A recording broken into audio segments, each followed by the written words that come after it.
ખવડ હમણાં જ મેં ચાલી રહેલા વિવાદનો એક વિડીયો પાછો બીજો મારી સામે આવ્યો અને મેં સાંભળ્યો એટલે મને એવું લાગ્યું કે મારે જવાબ દેવો બહુ જરૂરી છે. પબ્લિક સુધી, સારા માણસ સુધી એક સારો મેસેજ પહોંચે એટલા માટે. એ વિડીયોમાં એ બોલે છે પહેલો પોઈન્ટ કે એડ્રેસ છુપાવવું પડે છે એને. તો મારે એડ્રેસ કેમ છુપાવવું પડે ભાઈ? મારી તો અપડેટ હોય કે મારો ગઈકાલે આ કાર્યક્રમ છે, છતાંય તારે એડ્રેસ જોતું જ હોય તો ઇસ્કોન આંબલી રોડ ઉપર મારી ઓફિસ છે, આ મારું એડ્રેસ. ઓકે. બીજી વાત, પ્રશ્ન બીજો કે 200 લોકોને સાથે લઈને ફરે છે. 200 લોકો એટલે એક ગાડીમાં 4નું 5નું સીટિંગ હોય તો 200 લોકોમાં કેટલી ગાડીઓ કમસે કમ મારે જોવે? આપ પણ જાણો છો. જેને જેને ડાયરા કર્યા આયોજકને પૂછો કે કેટલી ગાડીઓ લઈને આવું છું, એ બધા પ્રૂફ પુરાવા દેવાની જરૂર નથી. આ એકદમ ફેક્ટ વાત છે, ઉપજાવેલી વાત છે એની. ત્રીજી વાત કરું તો સમાધાન કરવા માટે 50 લોકોને દોડાવ્યા. આવો એ બ્લેમ કરે છે મારી પર. હું સમાધાન કરવા દોડાવું? તું એવડી મોટી કોઈ તોપ નથી તો હું સમાધાન કરવા માટે 50 લોકોને દોડતા. ઓથેન્ટિક પુરાવો કે તે જ્યારે આ બનાવ બન્યો 2 વર્ષ પહેલાં સોનબાઈ માના મંદિરે જ્યારે સમાધાન કરવાનું હતું ત્યારે પ્રવીણદાન ગઢવી એટલે કે મોગલ સેનાના પ્રમુખ, મને ફોન આવ્યો પહેલો દીપકભાઈ કાઠીનો અમદાવાદ કે પ્રવીણદાનને કામ છે. પ્રવીણદાનને કોન્ફરન્સમાં લીધા અને મને પ્રવીણદાને કીધું કે કોઈ પણ રીતે આ મામલો પતાવવાનો છે, તમે પ્લીઝ. મેં કીધું કાંઈ વાંધો નહીં, તમે પ્લીઝ ન બોલો. ત્યાર પછી મને ફોન આવ્યો મઢડાથી દાદુભાઈનો. દાદુભાઈએ કીધું કે તમારે સોનબાઈ માના મંદિરે આવવાનું છે. એટલે મેં કીધું કે આવું ખરો પણ માફી નહીં માગું. તો દાદુભાઈએ કીધું કે માફી માંગવા બોલાવવાના નથી. આ વાત થયા પછી હું મઢડા સોનબાઈ માના મંદિરે રાજકોટથી જવા તૈયાર થયો. એટલે તું એવી કોઈ મોટી તોપ નથી કે મારે સમાધાન માટે 50 લોકોને તારી પાછળ દોડાવવા પડે. મારે બહુ જાજી વાત કરવી નથી, કારણ કે પબ્લિક પાસે, ઓડિયન્સ પાસે એટલો બધો સમય નથી આ ફાલતુ વાતું સાંભળવાનો. પણ મારે પ્રૂફ આપવું એ મારા માટે અગત્યનું જરૂર લાગ્યું. મારો કિંમતી સમય સાહિત્યમાં મારા જે પ્રેક્ષકો છે એને સારી વાતું સંભળાવવામાં કે સાહિત્યની 2 વાતું નવી આપવામાં છે. એટલે મને આ બધી ફાલતુ વાતોમાં એટલો બધો ઇન્ટરેસ્ટ નથી. રહી વાત બીજી સંસ્કારની, તો સંસ્કારની વાત રહેવા દે ભાઈ. બધાના સંસ્કારની બધાને ખબર છે. જે મુઠ્ઠી બાંધેલી છે એને ઉઘાડી ન કર, ઉઘાડી હવા ખાય. એટલે આ બધી વાત છોડી દે. અને રહી વાત છેલ્લી મોરાની, તો તને સ્ટેજ પરથી પણ કીધું હતું કે જેદી મજા આવે ત્યારે મોરો દેવાની તારી તૈયારી છે, એથી જ આજે મારી તૈયારી છે. પહેલ તે કરી છે એટલે હું તારી રાહ જોઉં છું. સમાધાન પછી સ્થિર પાણીમાં કાંકરીનો ઘા તે કર્યો છે તો હું તારી રાહ જોઉં છું. આઈ એમ વેઇટિંગ ફોર યુ. કોઈ લાંબી ચર્ચા કરવાની જરૂર નથી. મેં આની પહેલાંય કીધું હતું ને, હજી કહું છું, ડાયલોગબાજી બંધ કરી દે. તારી રાહે રાહ છે, પહેલ તે કરી છે, મેં નથી કરી. તને જ્યારે મજા આવે ત્યારે મારી ઓફિસ છે ઇસ્કોન આંબલી રોડ ઉપર અમદાવાદ, તો ભલે. બાકી તને મારા બધા એડ્રેસ તારી સાથે જે બેસે છે એ મારી સાથે બેસે છે, એની બધી ખબર છે, પૂછી લેજો. ઓકે. રહી વાત બીજી મઢડાની કે જ્યારે સમાધાન મને દાદુભાઈ બોલાવ્યો એટલે મેં કીધું કે માના દરબારમાં માથી મોટું મારા માટે કોઈ હોય નહીં. મારા માટે જે કાંઈ છે, હું જેના ઉપર વિશ્વાસ અને શ્રદ્ધા રાખું છું એ સોનબાઈમાનું મંદિર છે. એટલે મેં માફી માંગી લીધી. નો ડાઉટ વાત પૂરી થઈ ગઈ. ત્યાર પછી એવું બોલ્યો કે સમાધાન પછી આ ભાઈએ ચાળા કર્યા છે. એક પણ ચાળાનો વિડીયો બતાવી દે, ઓડિયો બતાવી દે તો હું માનું કે તું સાચો છો. દૂધનું દૂધ અને પાણીનું પાણી, આ બધોય જવાબ સાંભળનારા 18 વરણે આપી દીધો છે. મને તો એટલું યાદ આવે કે સોનબાઈ માના સાનિધ્યમાં સમાધાન થયા પછી આ વસ્તુ જે બની ખોટી છે, જે કરવું હોય એ વેલકમ. જય માતાજી. જય માતાજી, જય સોનબાઈમાં. હું છું દેવાયત ખવડ. હમણાં જ મેં ચાલી રહેલા વિવાદનો એક વિડીયો પાછો બીજો મારી સામે આવ્યો અને મેં સાંભળ્યો એટલે મને એવું લાગ્યું કે મારે જવાબ દેવો બહુ જરૂરી છે. પબ્લિક સુધી, સારા માણસ સુધી એક સારો મેસેજ પહોંચે એટલા માટે. એ વિડીયોમાં એ બોલે છે પહેલો પોઈન્ટ કે એડ્રેસ છુપાવવું પડે છે એને. તો મારે એડ્રેસ કેમ છુપાવવું પડે ભાઈ? મારી તો અપડેટ હોય કે મારો ગઈકાલે આ કાર્યક્રમ છે, છતાંય તારે એડ્રેસ જોતું જ હોય તો ઇસ્કોન આંબલી રોડ ઉપર મારી ઓફિસ છે, આ મારું એડ્રેસ. ઓકે. બીજી વાત, પ્રશ્ન બીજો કે 200 લોકોને સાથે લઈને ફરે છે. 200 લોકો એટલે એક ગાડીમાં 4નું 5નું સીટિંગ હોય તો 200 લોકોમાં કેટલી ગાડીઓ કમસે કમ મારે જોવે? આપ પણ જાણો છો.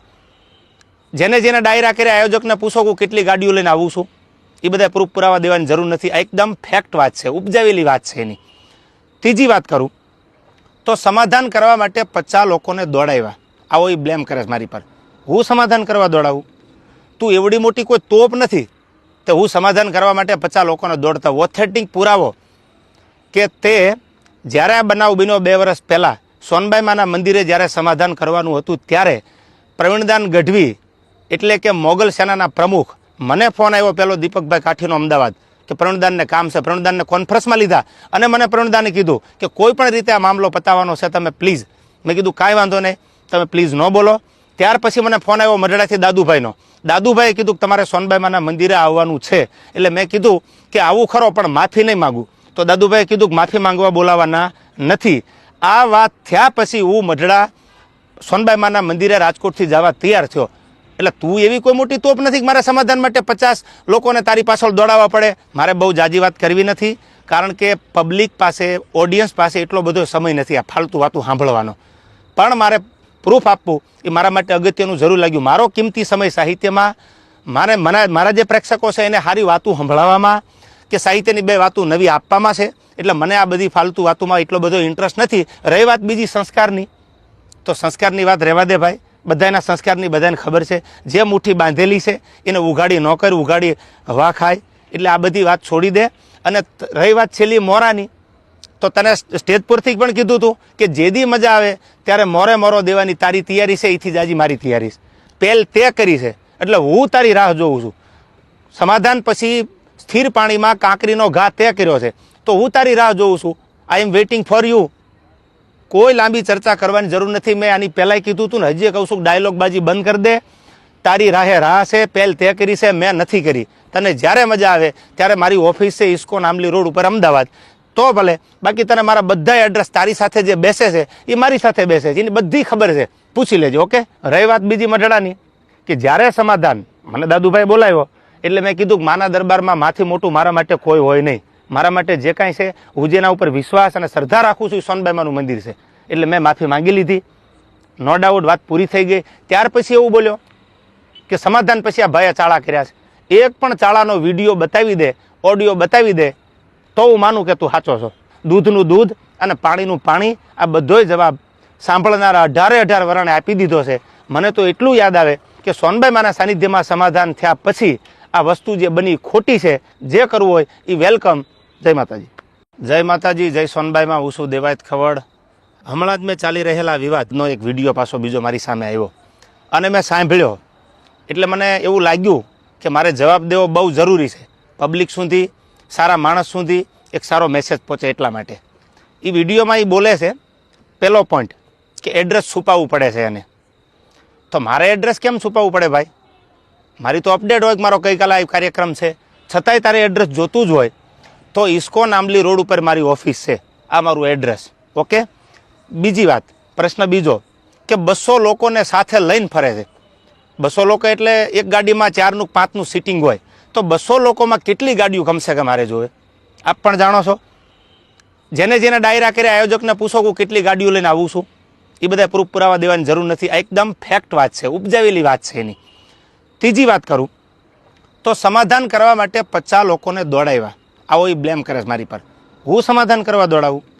તું એવડી મોટી કોઈ તોપ નથી તો હું સમાધાન કરવા માટે 50 લોકોને દોડતા. ઓથેન્ટિક પુરાવો કે તે જ્યારે આ બનાવ બન્યો 2 વર્ષ પહેલાં સોનબાઈમાના મંદિરે જ્યારે સમાધાન કરવાનું હતું ત્યારે પ્રવીણદાન ગઢવી એટલે કે મોગલ સેનાના પ્રમુખ, મને ફોન આવ્યો પેલો દીપકભાઈ કાઠીનો અમદાવાદ, કે પ્રણુદાનને કામ છે, પ્રણુદાનને કોન્ફરન્સમાં લીધા અને મને પ્રણુદાને કીધું કે કોઈ પણ રીતે આ મામલો પતાવવાનો છે, તમે પ્લીઝ.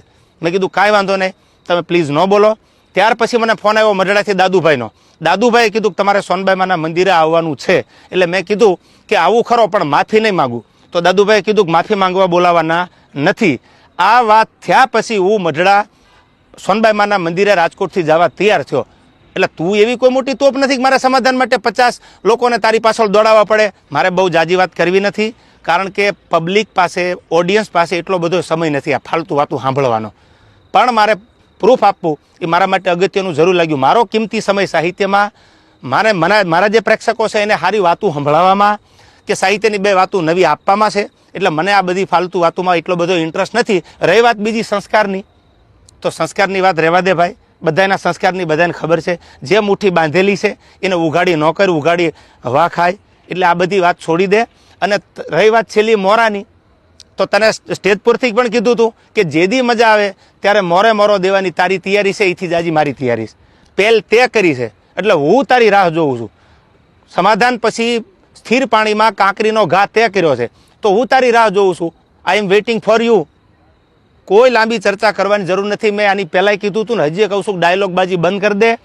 તારી રાહે રાહ છે, પહેલ તે કરી છે, મેં નથી કરી. તને જ્યારે મજા આવે ત્યારે મારી ઓફિસ છે ઇસ્કોન આંબલી રોડ ઉપર અમદાવાદ, તો ભલે. બાકી તને મારા બધા એડ્રેસ તારી સાથે જે બેસે છે એ મારી સાથે બેસે છે, એની બધી ખબર છે, પૂછી લેજો. ઓકે. રહી વાત બીજી મઢડાની, કે જ્યારે સમાધાન મને દાદુભાઈ બોલાવ્યો એટલે મેં કીધું કે માના દરબારમાં માથી મોટું મારા માટે કોઈ હોય નહીં. મારા માટે જે કાંઈ છે, હું જેના ઉપર વિશ્વાસ અને શ્રદ્ધા રાખું છું એ સોનબાઈમાનું મંદિર છે. એટલે મેં માફી માંગી લીધી. નો ડાઉટ વાત પૂરી થઈ ગઈ. ત્યાર પછી એવું બોલ્યો કે સમાધાન પછી આ ભાઈએ ચાળા કર્યા છે. એક પણ ચાળાનો વિડીયો બતાવી દે, ઓડિયો બતાવી દે, તો હું માનું કે તું સાચો છો. દૂધનું દૂધ અને પાણીનું પાણી, આ બધોય જવાબ સાંભળનારા 18 વરાણે આપી દીધો છે. મને તો એટલું યાદ આવે કે સોનબાઈમાના સાનિધ્યમાં સમાધાન થયા પછી આ વસ્તુ જે બની ખોટી છે. જે કરવું હોય એ વેલકમ. જય માતાજી. જય માતાજી, જય સોનબાઈમાં. હું છું દેવાયત ખવડ. હમણાં જ મેં ચાલી રહેલા વિવાદનો એક વિડીયો પાછો બીજો મારી સામે આવ્યો અને મેં સાંભળ્યો એટલે મને એવું લાગ્યું કે મારે જવાબ દેવો બહુ જરૂરી છે. પબ્લિક સુધી, સારા માણસ સુધી એક સારો મેસેજ પહોંચે એટલા માટે. એ વિડીયોમાં એ બોલે છે, પહેલો પોઈન્ટ, કે એડ્રેસ છુપાવવું પડે છે એને. તો મારે એડ્રેસ કેમ છુપાવવું પડે ભાઈ? મારી તો અપડેટ હોય કે મારો ગઈકાલે આ કાર્યક્રમ છે, છતાંય તારે એડ્રેસ જોતું જ હોય તો ઇસ્કોન આંબલી રોડ ઉપર મારી ઓફિસ છે, આ મારું એડ્રેસ. ઓકે. બીજી વાત, પ્રશ્ન બીજો, કે 200 લોકોને સાથે લઈને ફરે છે. 200 લોકો એટલે એક ગાડીમાં 4નું 5નું સીટિંગ હોય, તો 200 લોકોમાં કેટલી ગાડીઓ કમસે કમ મારે જોવે? આપ પણ જાણો છો. જેને જેને ડાયરા કર્યા આયોજકને પૂછો કે કેટલી ગાડીઓ લઈને આવું છું, એ બધા પ્રૂફ પુરાવા દેવાની જરૂર નથી. આ એકદમ ફેક્ટ વાત છે, ઉપજાવેલી વાત છે એની. ત્રીજી વાત કરું તો સમાધાન કરવા માટે 50 લોકોને દોડાવ્યા. આવો એ બ્લેમ કરે છે મારી પર. હું સમાધાન કરવા દોડાવું? તું એવડી મોટી કોઈ તોપ નથી તો હું સમાધાન કરવા માટે 50 લોકોને દોડતા. ઓથેન્ટિક પુરાવો કે તે જ્યારે આ બનાવ બન્યો 2 વર્ષ પહેલાં સોનબાઈમાના મંદિરે જ્યારે સમાધાન કરવાનું હતું ત્યારે પ્રવીણદાન ગઢવી એટલે કે મોગલ સેનાના પ્રમુખ, મને ફોન આવ્યો પહેલો દીપકભાઈ કાઠીનો અમદાવાદ કે પ્રવીણદાનને કામ છે. પ્રવીણદાનને કોન્ફરન્સમાં લીધા અને મને પ્રવીણદાને કીધું કે કોઈ પણ રીતે આ મામલો પતાવવાનો છે, તમે પ્લીઝ. મેં કીધું કાંઈ વાંધો નહીં, તમે પ્લીઝ ન બોલો. ત્યાર પછી મને ફોન આવ્યો મઢડાથી દાદુભાઈનો. દાદુભાઈએ કીધું કે તમારે સોનબાઈમાના મંદિરે આવવાનું છે. એટલે મેં કીધું કે આવું ખરો પણ માફી નહીં માગું. તો દાદુભાઈએ કીધું કે માફી માંગવા બોલાવાના નથી. આ વાત થયા પછી હું મઢડા સોનબાઈમાના મંદિરે રાજકોટથી જવા તૈયાર થયો. એટલે તું એવી કોઈ મોટી તોપ નથી કે મારે સમાધાન માટે 50 લોકોને તારી પાછળ દોડાવવા પડે. મારે બહુ જાજી વાત કરવી નથી, કારણ કે પબ્લિક પાસે, ઓડિયન્સ પાસે એટલો બધો સમય નથી આ ફાલતુ વાતું સાંભળવાનો. પણ મારે પ્રૂફ આપવું એ મારા માટે અગત્યનું જરૂર લાગ્યું. મારો કિંમતી સમય સાહિત્યમાં, મારા જે પ્રેક્ષકો છે એને સારી વાતું સંભળાવવામાં કે સાહિત્યની 2 વાતું નવી આપવામાં છે. એટલે મને આ બધી ફાલતુ વાતોમાં એટલો બધો ઇન્ટરેસ્ટ નથી. રહી વાત બીજી સંસ્કારની, તો સંસ્કારની વાત રહેવા દે ભાઈ. બધાના સંસ્કારની બધાને ખબર છે. જે મુઠ્ઠી બાંધેલી છે એને ઉઘાડી ન કર, ઉઘાડી હવા ખાય. એટલે આ બધી વાત છોડી દે. અને રહી વાત છેલ્લી મોરાની, તો તને સ્ટેજ પરથી પણ કીધું હતું કે જેદી મજા આવે ત્યારે મોરો દેવાની તારી તૈયારી છે, એથી જ આજે મારી તૈયારી છે. પહેલ તે કરી છે એટલે હું તારી રાહ જોઉં છું. સમાધાન પછી સ્થિર પાણીમાં કાંકરીનો ઘા તે કર્યો છે, તો હું તારી રાહ જોઉં છું. આઈ એમ વેઇટિંગ ફોર યુ. કોઈ લાંબી ચર્ચા કરવાની જરૂર નથી. મેં આની પહેલાંય કીધું હતું ને, હજી કહું છું, ડાયલોગબાજી બંધ કરી દે. તારી રાહે રાહ છે, પહેલ તે કરી છે, મેં નથી કરી. તને જ્યારે મજા આવે ત્યારે મારી ઓફિસ છે ઇસ્કોન આંબલી રોડ ઉપર અમદાવાદ, તો ભલે. બાકી તને મારા બધા એડ્રેસ તારી સાથે જે બેસે છે એ મારી સાથે બેસે છે, એની બધી ખબર છે, પૂછી લેજો. ઓકે. રહી વાત બીજી મઢડાની, કે જ્યારે સમાધાન મને દાદુભાઈ બોલાવ્યો એટલે મેં કીધું કે માના દરબારમાં માથી મોટું મારા માટે કોઈ હોય નહીં. મારા માટે જે કાંઈ છે, હું જેના ઉપર વિશ્વાસ અને શ્રદ્ધા રાખું છું એ સોનબાઈમાનું મંદિર છે. એટલે મેં માફી માંગી લીધી. નો ડાઉટ વાત પૂરી થઈ ગઈ. ત્યાર પછી એવું બોલ્યો કે સમાધાન પછી આ ભાઈએ ચાળા કર્યા છે. એક પણ ચાળાનો વિડીયો બતાવી દે, ઓડિયો બતાવી દે, તો હું માનું કે તું સાચો છો. દૂધનું દૂધ અને પાણીનું પાણી, આ બધોય જવાબ સાંભળનારા 18 વરાણે આપી દીધો છે. મને તો એટલું યાદ આવે કે સોનબાઈમાના સાનિધ્યમાં સમાધાન થયા પછી આ વસ્તુ જે બની ખોટી છે.